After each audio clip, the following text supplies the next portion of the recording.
Hello everyone, welcome to CommerceNet Scholars. I hope you all are perfectly fit and fine and you are being regular with the studies as well as you are being regular with my channel.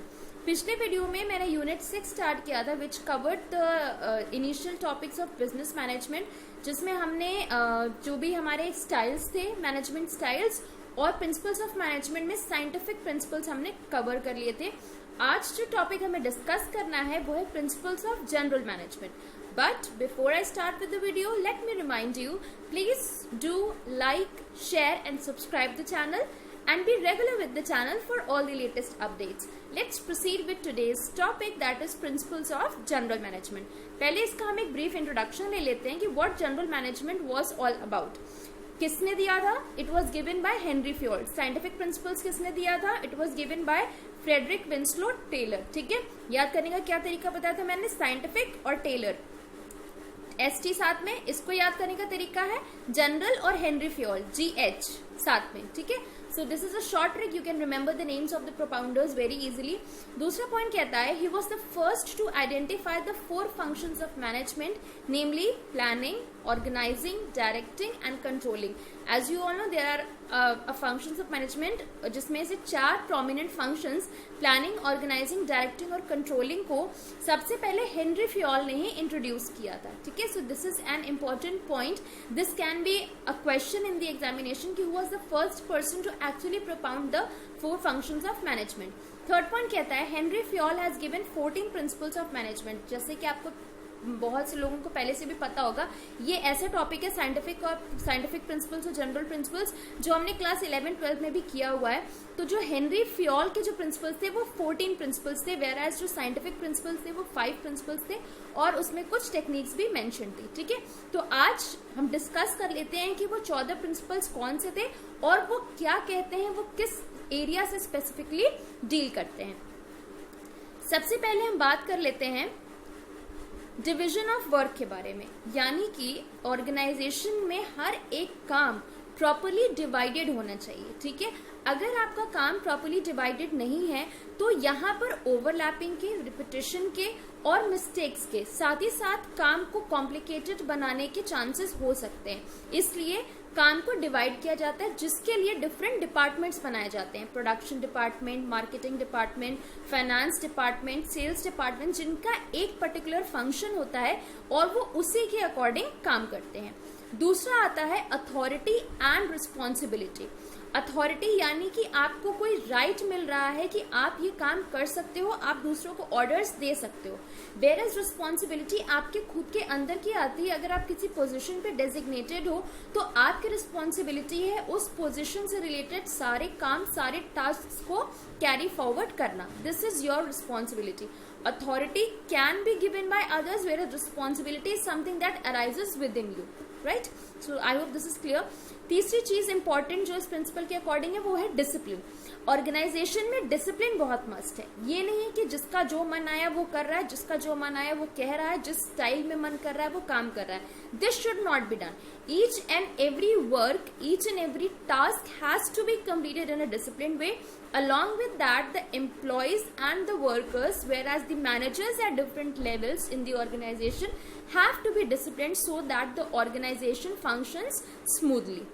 उसके बाद आता है unity of command, यानी कि जो command मिल रहा है, जो इंस्ट्रक्शंस मिल रहे हैं एम्प्लॉयज को, जो भी हमारे वर्कर्स हैं, उसमें यूनिटी होनी चाहिए. यानी कि वो एक जगह से मिलना चाहिए, वो क्लियर होना चाहिए कि एक्चुअली उन्हें करना क्या है. ठीक है, यूनिटी ऑफ डायरेक्शन, यानी कि जो डायरेक्शंस प्रोवाइड किए जा रहे हैं हमारे एम्प्लॉयज को, हमारे सबऑर्डिनेट्स को, उनके सुपीरियर्स से, वो बिल्कुल क्लियर होना चाहिए और वो एक होना चाहिए. वो डायरेक्शन सिर्फ एक होना चाहिए. उसके बाद आता है subordination of individual interest to general interest, यानी कि एम्प्लॉयज को ये चीज समझ में आनी चाहिए कि उनका जो इंडिविजुअल इंटरेस्ट है उसको कहीं ना कहीं उन्हें साइडलाइन करके उनके जनरल इंटरेस्ट पे, जनरल इंटरेस्ट यानी कि जो ऑर्गेनाइजेशन एज अ होल जिसमें वो काम कर रहे हैं उसके प्रॉस्पेरिटी के लिए, उसके ग्रोथ के लिए वर्क करना है. क्योंकि अगर ऑर्गेनाइजेशन ग्रो कर रहा है तो बट ऑब्वियसली बात है कि इंडिविजुअल ग्रोथ भी होगी. ठीक है, अगर आपका ऑर्गेनाइजेशन प्रॉस्पर कर रहा है तो जो भी एम्प्लॉयज हैं, जो भी इंडिविजुअल्स हैं उसमें वर्क कर रहे हैं, उनकी ग्रोथ और प्रॉस्पेरिटी भी गारंटीड होती है. उसके बाद आता है remuneration of personal. Personal here means employees. जो भी रेम्यूनरेशन प्रोवाइड करेगी ऑर्गेनाइजेशन अपने एम्प्लॉयज को, वो फेयर और जस्ट होना चाहिए और उनके काम के अकॉर्डिंग होना चाहिए।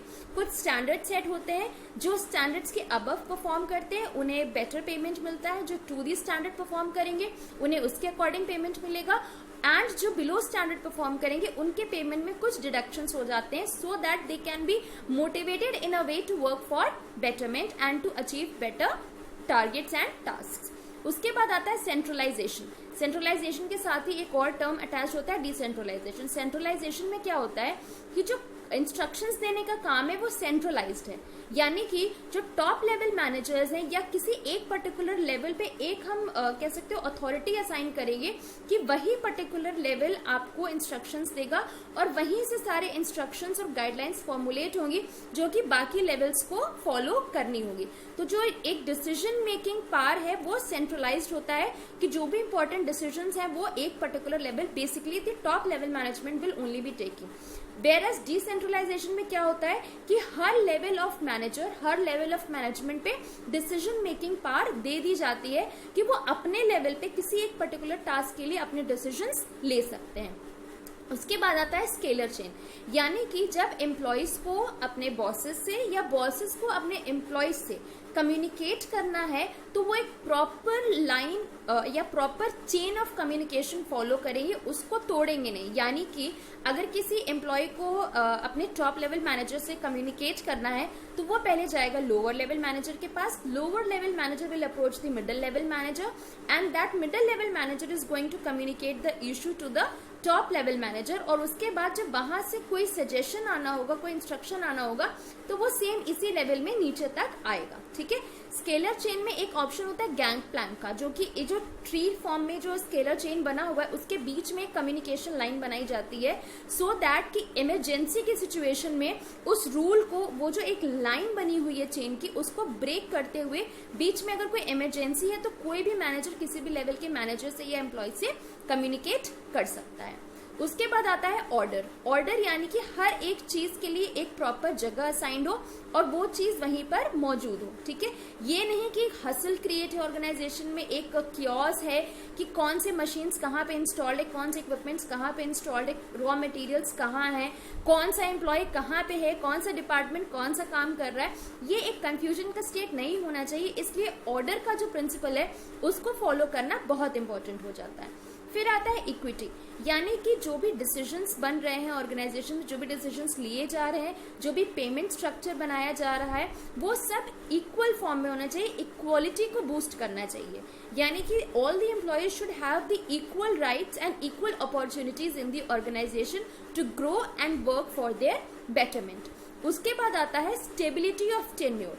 अगर आपने किसी एम्प्लॉय को, से फॉर एग्जाम्पल कोई बॉन्ड साइन किया है कि आप उसको 1 साल के लिए हायर कर रहे हैं, तो it should be strictly followed कि आप उसको 1 साल के पहले ऑर्गेनाइजेशन से ना निकाले until and unless there are no chances left for the betterment of the individual। अगर वो बिल्कुल ही काम नहीं कर रहा है, कोई भी काम सही से नहीं कर रहा, तब तो आप उसको टर्मिनेट कर सकते हो, but until and unless you see some scope in the employee, you need to carry on with that person till the time you have granted him the tenure। ये होता है स्टेबिलिटी ऑफ पर्सन, क्योंकि बार बार employees को recruit करना, उनको train करना, उनके development पे एक्सपेंसेस खर्चा करना, ये सारा एक ऑल टुगेदर बहुत बड़ा एक्सपेंस हो जाता है। ठीक है। तो इसलिए स्टेबिलिटी मेंटेन करना एम्प्लॉयज की ये बहुत इंपॉर्टेंट है।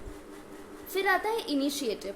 एम्प्लॉयज को आपको मोटिवेट करना है कि वो इनिशिएटिव ले, यानी कि काम को वॉलंटरीली करें, उनके ऊपर थोपा ना जाए काम। आपको ऐसे सिचुएशंस क्रिएट करनी है, ऐसा एनवायरनमेंट क्रिएट करना है अपने ऑर्गेनाइजेशन में कि आपके एम्प्लॉयज विलिंगली काम करें, आपको उनके ऊपर प्रेशर ना क्रिएट करना पड़े, and they take initiative and active participation in the working of the organisation. And the last is esprit de corps. That means you have to keep motivating the employees for the, and you have to ensure that their inner spirit is boosted enough to work willingly for the organization. So I hope the topic that we have done today is clear to you all. Next topic in the next video. Till then, take care. Thank you. And if you haven't subscribed the channel yet, please do subscribe.